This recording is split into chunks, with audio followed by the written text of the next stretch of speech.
I'm Brittany Nelson. I'm a photographer. My project is called Alternative Process.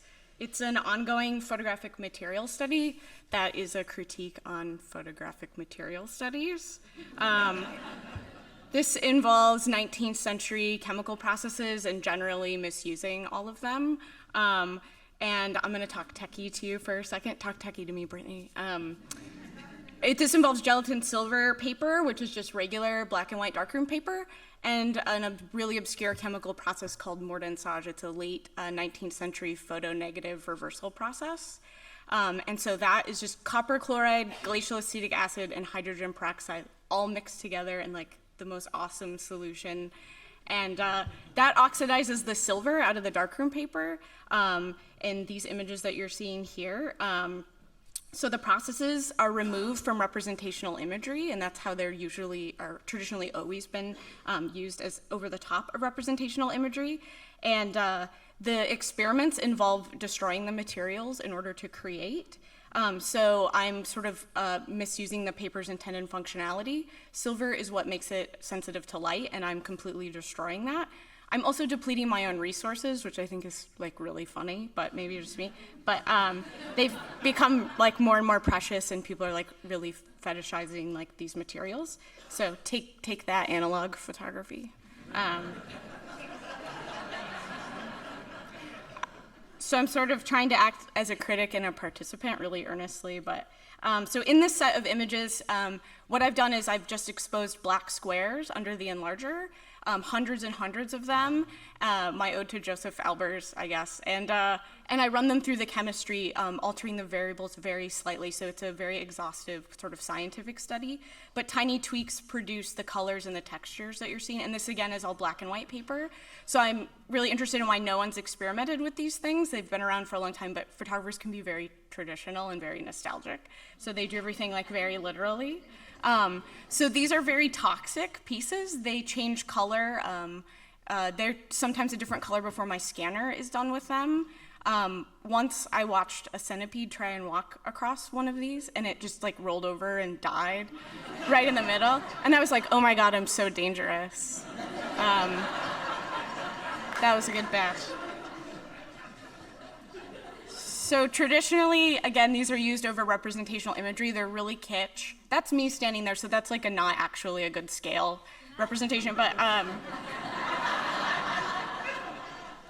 they're used over the top of representational imagery. It's very kitschy. It's like, I call it analog Photoshop filter. So that's a really interesting point of crisis with these, and also historically important processes.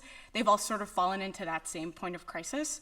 So in this work, I'm either destroying or changing the metallic compound specifically in the photographs. So I'm trying to cause a sort of implosion on the tradition, or sometimes an explosion. That's happened before. I'm like a tiny Bart Simpson with a chemistry set. It's like, so I'm interested in using photography's own tools against itself. That's really important, that everything is self-reflexive. Every chemical and tool is completely rooted in the history of photography. Nothing is arbitrary.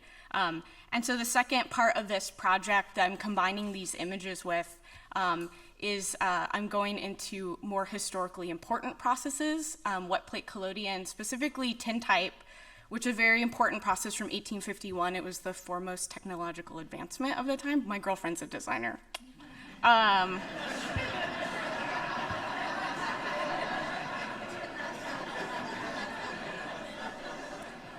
This involves coating an aluminum plate with silver nitrate. It's a very simple reaction.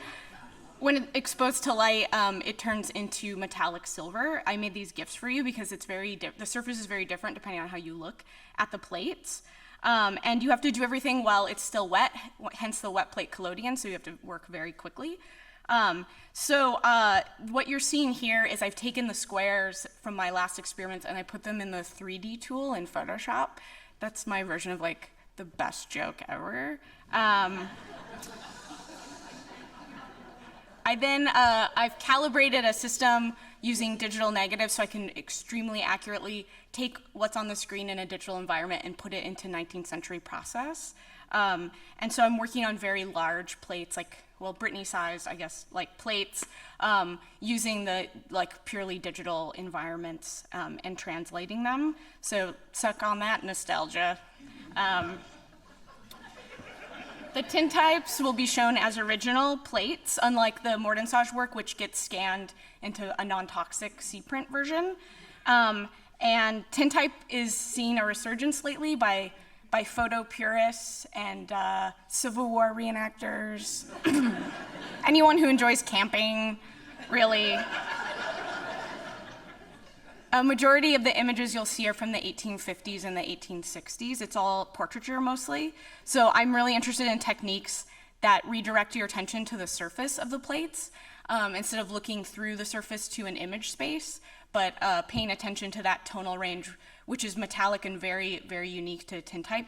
The ones that you're seeing now are using the lens flare filter in Photoshop.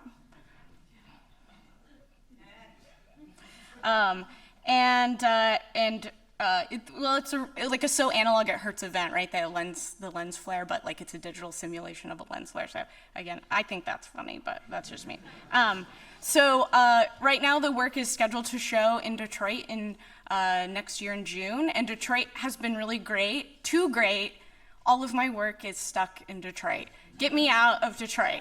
I need to go somewhere else.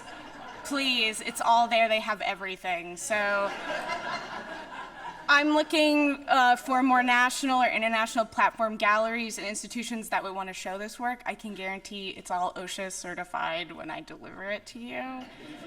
Totally safe. And I'm also still looking for a child-size hazmat suit, if anyone has any leads on that. Thank you.